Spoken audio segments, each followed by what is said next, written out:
如果想要画人体的这个造型的话，那你不能这个地方画了一点这个明暗，这边就留空白的了，然后这边也是空白的了，这不同步不统一。要是想要这一点明暗去辅助画结构的话，那么所有的地方只要有明暗的，都要辅助的带上一些。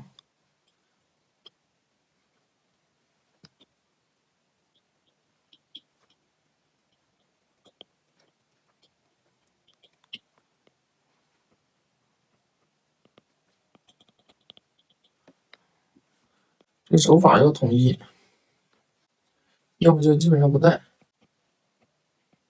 就把它的解剖结构分析出来。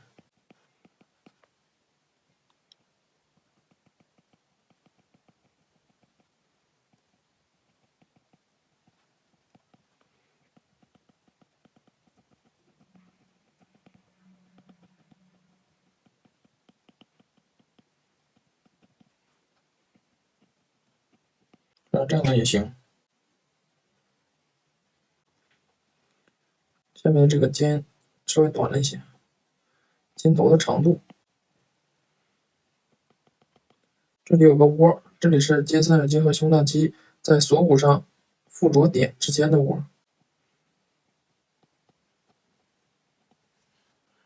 然后它胸部乳房的这个脂肪垫不要和胸大肌融合起来，可以分开来去画，这样的话它会比较清晰一些这个结构。还有就是它这个透视，远处的这个应该更低一些。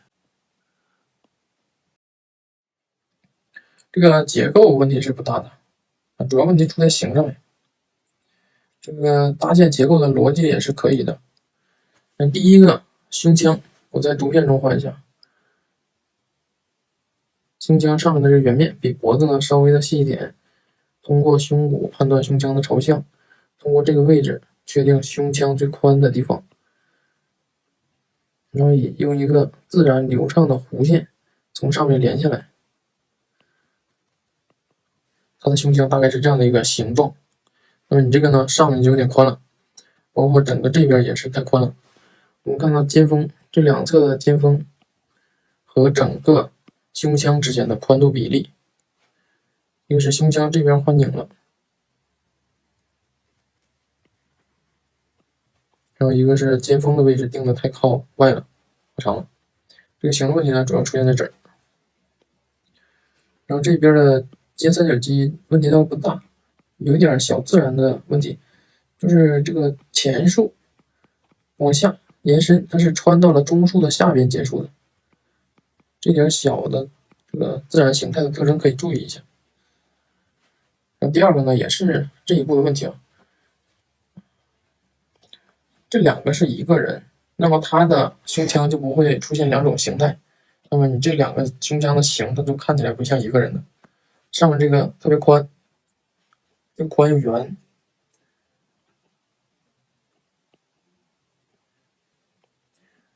外轮廓这里顶起来一个弧形，那这个弧形呢就是胸腔的造型。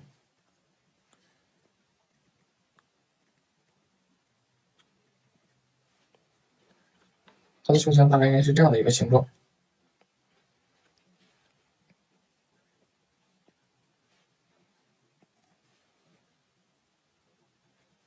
两个手臂的朝向都没有什么太大问题，一个是胸腔的形，一个是锁骨的长度、肩峰的位置。手臂它是往这边转的，你看肩三角肌上面的肌束，它也有往这边转的这个特征，看肌纤维往内侧拧的这个感觉。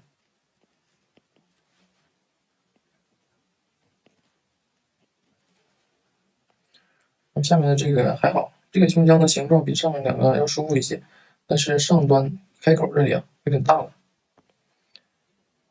角度判断的还是比较准确的，这个角度呢，胸腔上面的这个圆面是看不到太宽的。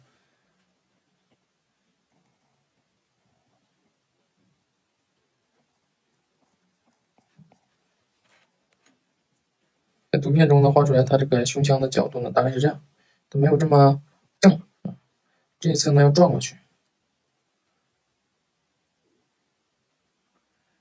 这里要给肱二头肌留出位置，所以说肩三角肌的指点就不要画太靠内。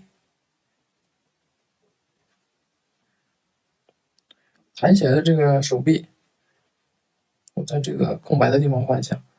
尖三角肌抬起来之后，它会把尖峰遮住，包括它下面的轮廓也会被拉平一些。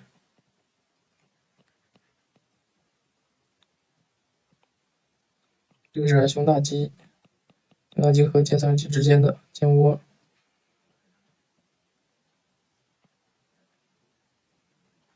胸大肌的基数，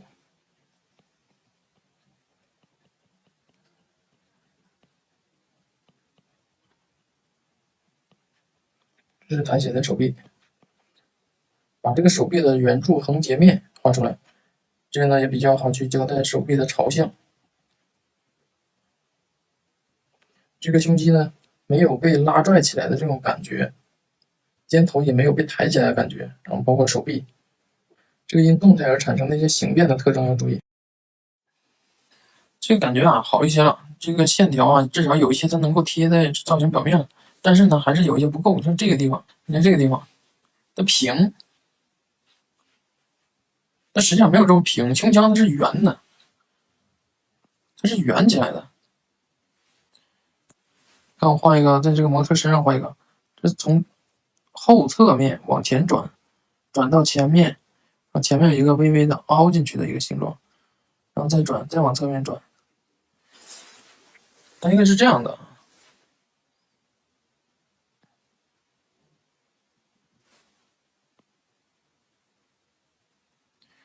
这个才是比较贴合它这个表面起伏的，这样不是就平了吗？左右两侧都没转过去。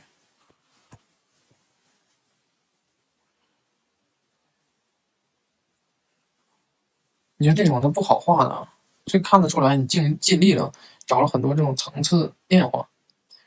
其实这种不好画的可以不去这个涂这么多，就画一些线条，这个线条能够在它这个体表啊表现出来它这个起伏就可以了，辅助稍微少来一点就行啊，不要画太多。这个地方就没有鼓起来，但是你看图片这里还是能够感觉到它鼓起来的这种感觉的。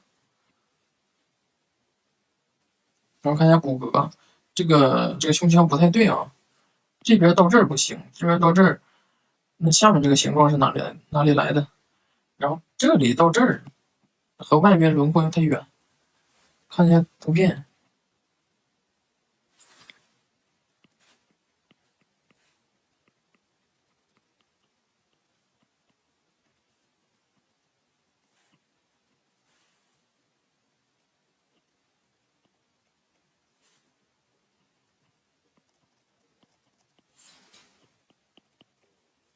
胸腔它是会有一些一定的形变的，它不是完全这个不变形的。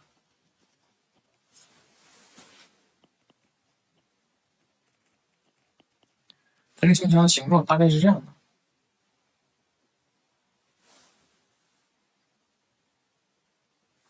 然后画骨盆要确定它的髂前上棘、髂棘，然后耻骨联合、髂前下棘。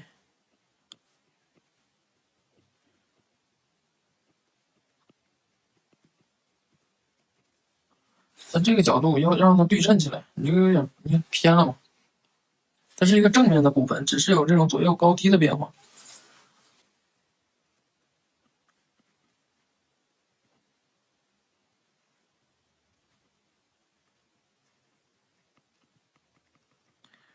胸大肌没有这么宽，稍微宽了一点。